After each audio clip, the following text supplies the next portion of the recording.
Hi, this is Shambhavi. Welcome to my weekly podcast about spirituality, love, death, devotion, and waking up while living in a messy world. The Satsang with Shambhavi podcast is recorded live each week with students of our nonprofit community, Jaya Kula. For more information and to find out about attending a satsang, visit jayakula.org. Thanks for listening. Much love to you, wherever and however you are. Everything depends on your desire. Everything depends on what you want. There are very few absolute external obstacles. There are some obstacles that are obstacle-y, but to sound like I'm a character in Agents of S.H.I.E.L.D. But there are very few of those, and yet we think there are a lot of obstacles. So I'm going to tell you a story about a hotel room. When I was teaching at Northwestern, it was the cushiest job on earth, I think. Professors only had to work 6 months a year, but we got paid a full-time salary. The other 6 months, we were supposed to be writing books and doing that part of the professoring. And we weren't supposed to leave Evanston, Chicago during the 6 months. Well, who paid attention to that? Nobody. So every 6 months, I picked up all my belongings, gave up my lease to my apartment, and went back to California. So I was at Northwestern for 3 years, so there was 3 different moves back and forth across the country in those 3 years. And so I spent a lot of time on the road and a lot of time in hotel rooms. I had a lot of time just driving, not just staying in hotels. So I had this little box, about like a cigar box size, maybe a little bigger than that, and I had my portable altar in there. And as I was driving, I would suss out which motels on the side of the road had back windows that looked into some kind of woods or open space, and I would purposefully go to a motel, choose motels on this basis, and I would ask for a room in those back parts that didn't face the gas stations and fast food restaurants. And then I would set up my altar on a chair from the hotel room. Right? I would take my altar cloth out, put it on the chair. Usually, those chairs are disgusting. Did anyone ever see that Oprah show where she goes around with UV lighting in a motel room? It's sort of this thing you cannot unsee. Even when you just hear about it. So I would drive extra time, even when I was tired, to find this kind of motel that was situated somewhere where I could have some kind of view out to a sky or a woods or a tree or something. I was doing the rooms that cost $50 a night or $45 a night. I wasn't getting the fancy rooms at all. So they were small, and I would just set my chair up wherever I could and put my altar cloth down and put my little things on my altar and light my incense and do my practice. And I'll tell you that a hotel room or a motel room can be a courtyard. It can be a liminal space. It's somewhere in between where you left and what your destination is. And I found that, given the right circumstances, it can actually be incredibly fruitful to practice in hotel rooms. They are like a sandhi. They're like a gap in your life. And sometimes you can relax more deeply because you're in a motel room and you're not in your life. You're somewhere else. And I found that to be true. And I even found that some motels, had this super magical quality that I don't know why they had that quality. There wasn't anything different about them, but they almost felt like they were outside of time. One time I was driving to a retreat. I just do this stupid thing which we all do, which is we live in the United States and we have so many opportunities to be alone exactly where we live, but yet we go travel places to go meditate. That makes no sense. Anyway, I went to, where did I go? It's down south. You guys were tracking. Asheville, North Carolina. Asheville? Yeah. Asheville, North Carolina. And something happened, and I can't remember why, but there was a reason why I couldn't stay there. Anyway, on the way back, I stopped at this motel that, it's one of those high-rise ones. It's not one of those ranch-style ones that was really at the intersection of all these highways. It wasn't anything like what I just described with the open sky and the trees. It was in the middle of a edge part of a big city, and there was all these like cars going around on these freeways. And I walked into this motel. It was just like I was in this magical place. I don't know what happened. I literally could have stayed there for the whole rest of my retreat. It was a little bit David Lynch. It was a little bit something else. I don't know what it was, but I still think about it, and I still think, oh, well, maybe someday I'll find it again, and I'll go stay there for a month and do sadhana.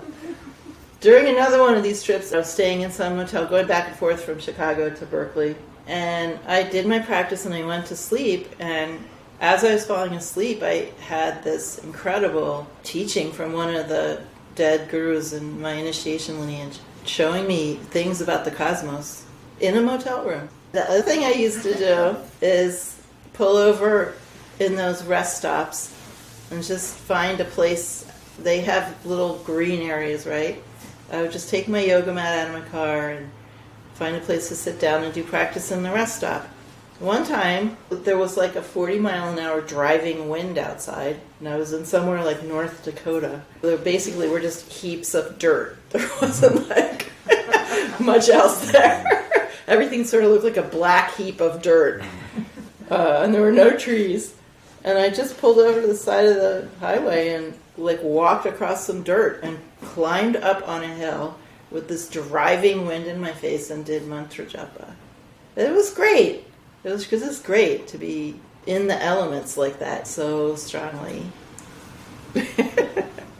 I was wondering, is there something inherent about that shamanistic approach of gaining control that is any more problematic than like someone who's like really interested in getting control of like playing an instrument really beautifully or like learning some craft? Well, let me say that most of the paths of shamanism are healing paths. So there are paths for people who want to be able to interact directly with other realm beings who are provoking illness in people. So they're interacting with other realm beings on behalf of a person who wants to heal or an animal who needs to heal. If we were talking about the Judeo-Christian tradition, we would be talking about exorcism. But that kind of magic is happening in every culture in the world by different names. And we're also talking about people who can use herbs in very profound ways, people that can work with raw energy in very profound ways. There are paths that involve a lot of the same things that we interact with as practitioners, but not for the same purpose. They're for the purpose of healing people or animals or our planet. But there's another swath of that kind of thing that is more about becoming a master for the purpose of having control over people and the elements. If you read treatises, practice books, handbooks, tantras that are aimed at this kind of practitioner, they really have to do with this valorization of the individual and the individual's power, and this kind of heroic, very male, masculinist kind of approach. And it really has a very, very different flavor than learning how to play a musical instrument, becoming a master at that, or being a spiritual practitioner who wants to realize and be of benefit. It's giving primacy to an individual with a lot of power. So that kind of segment of shamanism, which is not the major aspect of shamanism, the major part of shamanism is healing. And I think to meet someone who has those capacities is one of the greatest things, that we have access to people that can do that. I am 110% for that. But the other thing, it valorizes a lot of aspects of human life. It's very Titan that aren't really part of this practice anyway.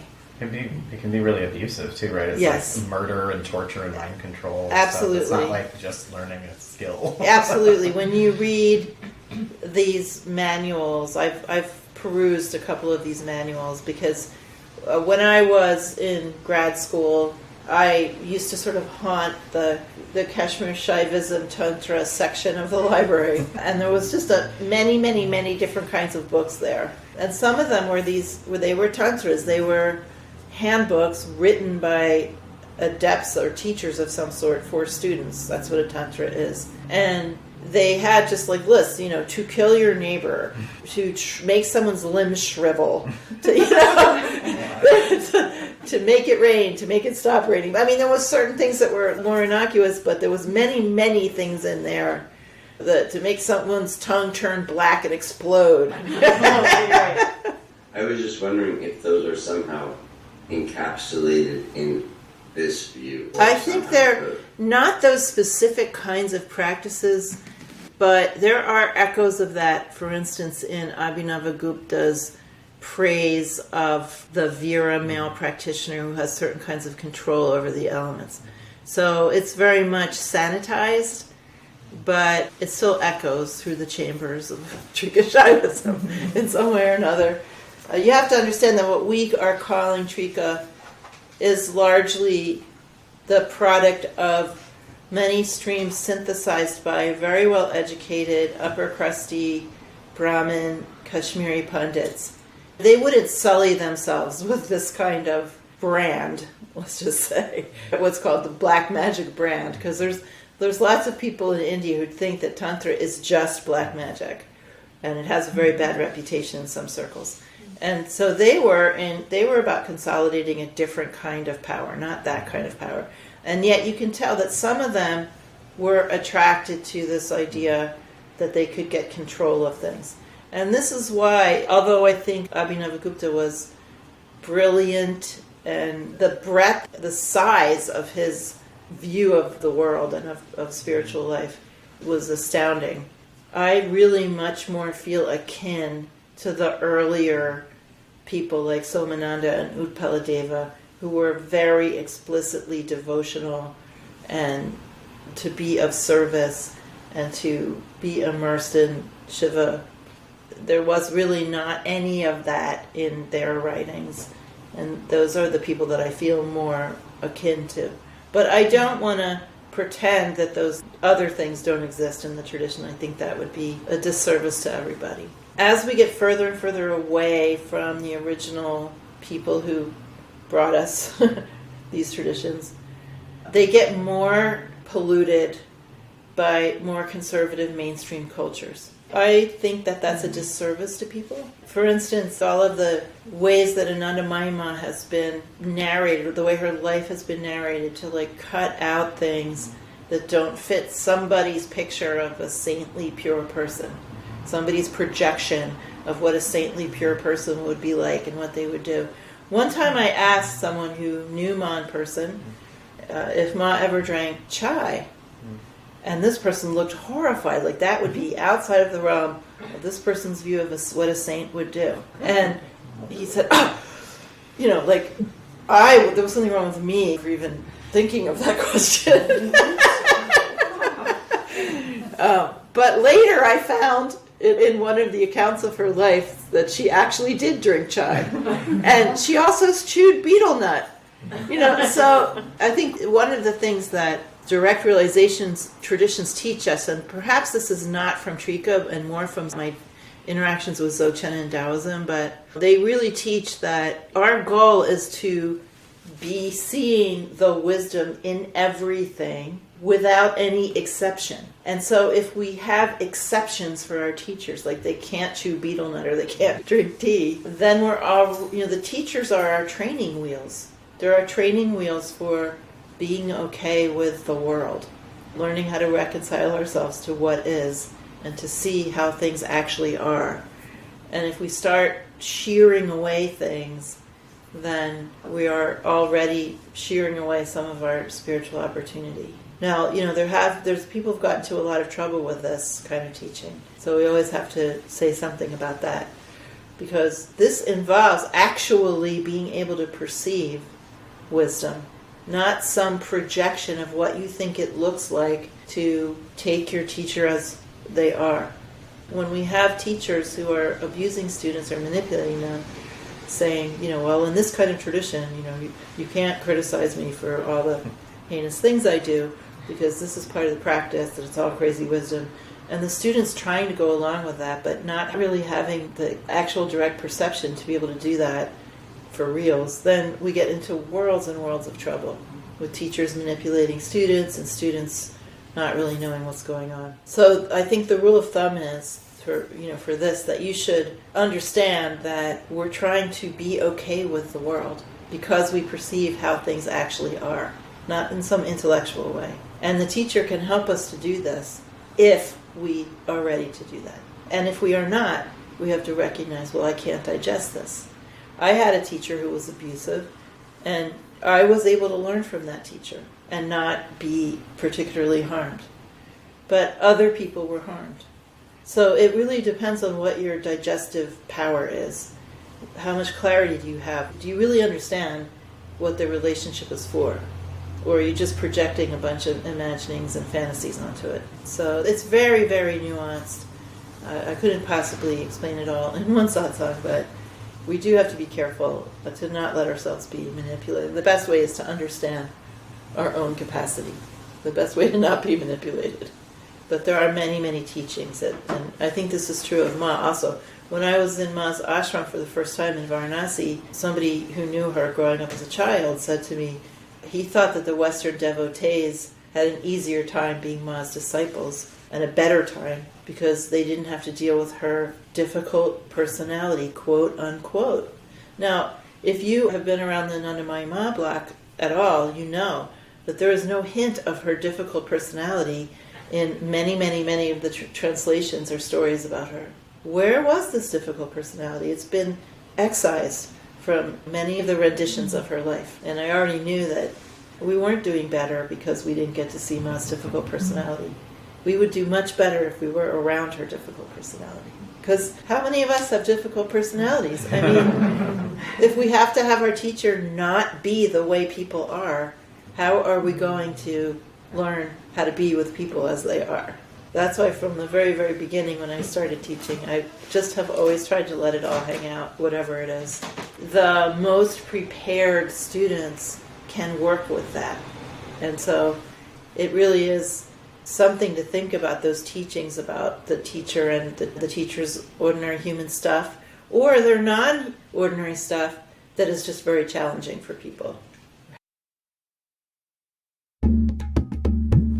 Satsang with Shambhavi is produced by Jaya Kula, a nonprofit community offering opportunities to learn and practice in the direct realization traditions of Trika Shaivism and Dzogchen. If you enjoyed listening, please help us keep this podcast and many other teachings open to all by making a monthly or one-time donation. Visit jayakula.org to make a donation and explore more of our offerings.